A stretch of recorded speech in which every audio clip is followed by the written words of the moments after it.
নমস্কার বন্ধুরা, মামুনিস কিচেনে স্বাগত জানিয়ে আজ আমি বানাবো তরমুজের মিল্কশেক। প্রথমে আমি একটা বাটি নিয়ে নিয়েছি, তাতে একটু জল দিয়ে দিলাম। জল দিয়ে 1.5 চামচ চিয়া সিড দিয়ে দিলাম। এটা যে কোনো মুদিখানা দোকানে পাওয়া যায়। এটা আমি 15 মিনিটের জন্য ভিজুত দিয়ে দিলাম, আর এদিকে ওটা ভিজবে আর আমি এদিকে তরমুজটা কেটে নিচ্ছি।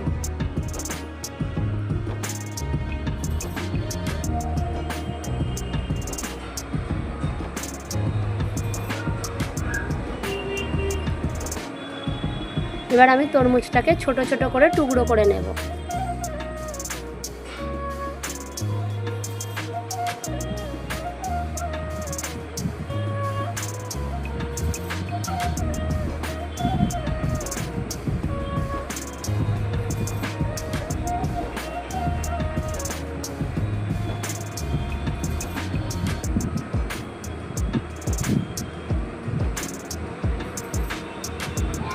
আর বীজগুলো একটু আলাদা করে বাদ দিয়ে দেব।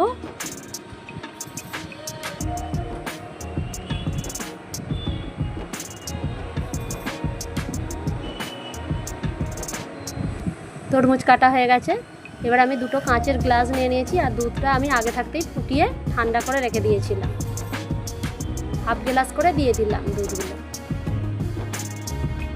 এবার ওইতে দিয়ে দিলাম 1 চামচ গোলাপের সিরাপ,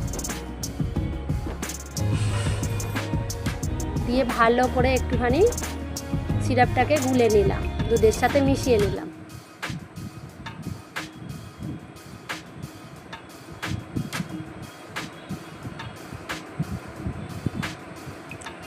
মেশানো হয়ে গেছে।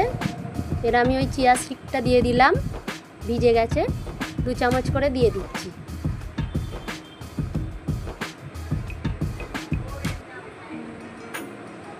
এবার ওইতে দিয়ে দিলাম ছোট ছোট করে তরমুজের টুকরো। চিনি আর দিতে লাগবে না, গোলাপের সিরাপটা মিষ্টি আছে। তরমুজের টুকরোগুলো দেওয়া হয়ে গেল। এবার ওপরে 1 চামচ করে আমি গোলাপের সিরাপ দিয়ে দিলাম। তার উপর দিয়ে দিলাম বরফের টুকরো। বন্ধুরা, তোমাদের যদি এই রেসিপিটা ভালো লেগে থাকে তাহলে একটা লাইক করো, আর আমার চ্যানেলটিকে সাবস্ক্রাইব করো, আর কেমন হয়েছে কমেন্ট করে জানাবে।